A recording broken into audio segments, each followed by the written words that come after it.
So similar to the other video, we've got another sketching question, all intercepts, stationary points, points of inflection, etc. So that means we need to be doing when our original function 0, when our first derivative 0, when our second derivative 0. So my original function, x to the 4 minus 4x cubed, where is that equal to 0? So where is this equal to 0? Well, we need to take out a common factor first. I'm actually going to take out a common factor of x to the 3 to leave me with x take 4. Again, factor form is king for solving when these functions are equal to 0, because that means it's where x cubed equal to 0 and where x take 4 is equal to 0, which means x is 4. So here we go. When our original function is equal to 0, that means that we have our roots, or our x-intercepts, at 0, 0, and 4 and 0. And just like before, whenever we have anything at 0, 0, that also means that's our y-intercept also. Okay, so that's where we let the original function equal to 0. Now we're going to let the derivative equal to 0. And if you can't remember why that is, we do that because we want to know where the stationary points are.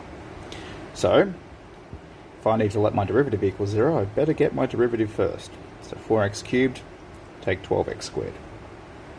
So where is 4x cubed? Lovely handwriting. Where is 4x cubed, take 12x squared, equal to 0? Again, let's take out a common factor. I've got a common factor here of 4x squared. So if I take that 4x squared out, it's going to leave me with x take 3 equals 0. So that means, null factor law, where's 4x squared equals 0, x take 3 equals 0. Well, that means x is 0 and x is 3. So that's where my stationary points are, when x is 0 and x is 3. Well, we're going to do a shortcut here. We already know what y is when x is 0. So we already know that location is going to be 0, 0. Just going to shortcut that.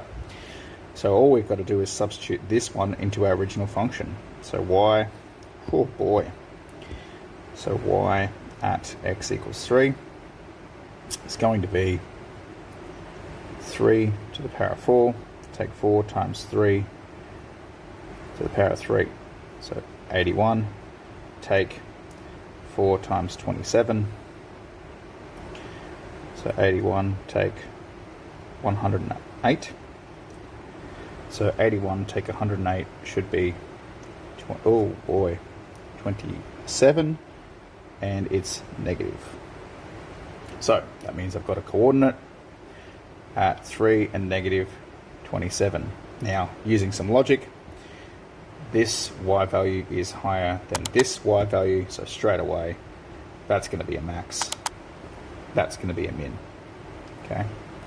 Now, last one. Where is the second derivative equal to 0? Well, where the second derivative is equal to 0 is going to be some point of inflection.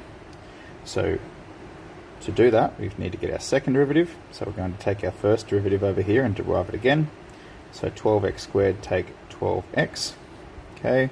So where is 12x squared take 12x equal to 0? We've got a common factor of 12x once again, and it's going to leave us with x take 1. So that means null factor law, 12x is 0, and x take 1 is 0. So that means x is 0, and x is 1. So, what's going on there? Well, that means that we have 2 points of inflection, right? Right? Well, let's think about it.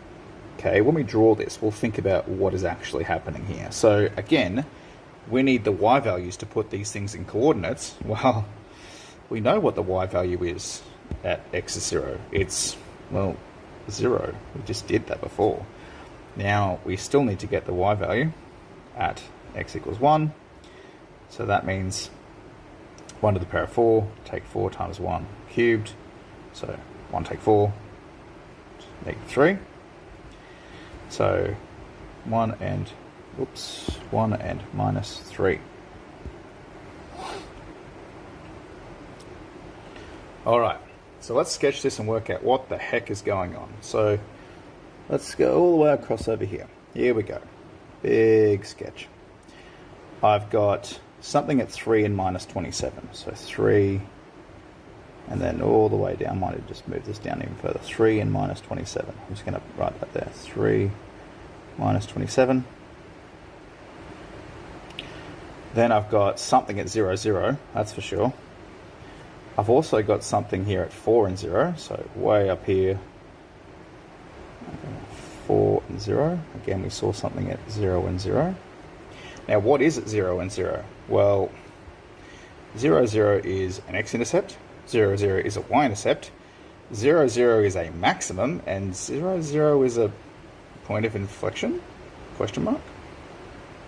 Well, we know that the first thing is we need to think about where our stationary points are. Well, so clearly this is a maximum and a stationary point. So I'm going to move my dot because it's going to be easier than moving my curve. So is this a point of inflection? Well, it is a maximum. It is definitely an x-intercept, and it's definitely a y-intercept, but it's not a point of inflection because here we are curving down, then we are flat, then we are still curving down. It's only after a certain point here that we go to curving back up. So we know that there's a point of inflection at 1 and minus 3. So we know that. We know that somewhere over here that we go from, that there's a point of inflection at 1 and minus 3. Not based on the way my curve looks, but that's how it should be. However, this one at the top here, that is not a real point of inflection. Because what happens with a power of 4 or a quartic function is it's sort of got a flat butt, or in this case, a flat head. It sort of, I'll exaggerate a little bit, it curves up, then it flats across for a bit, and then curves back down. So really, we don't really have a true point of inflection. You've just got a bit where you aren't changing from concaving down to concaving up. It's sort of like an intermediary point where you go from concaving down back to concaving down.